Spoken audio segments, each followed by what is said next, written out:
I'm a sucker for a handmade gift, and I was given this one today, and it's super beautiful. I have no idea what's inside. I heard it's incense, but we're going to open it together. So let's open it up. Look at this little tag, so cute.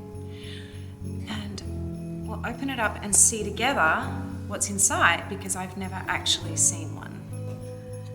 Wow, that is beautiful. And a surprise, I've never actually seen incense that looks like this before.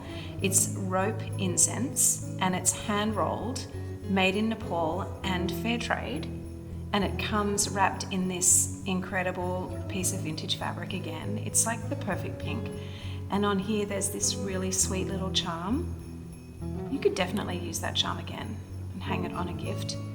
And then right here, cedar, this is the scent of the incense. Adorable little pack of matches. There's this absolutely beautiful little stoneware plate for the holder. I love it. And then this little brass hook, so you just put it into the hole here, and it has a hook on the end to hang the rope incense. And you're just gonna hook it onto the hook like this. Use your matches and light the end, and then you're good to go. If you're looking for a perfect fair trade handmade gift for someone that you love, I think this is the perfect choice. It's so special, and alert, I'm giving it to every single person I know for the holidays.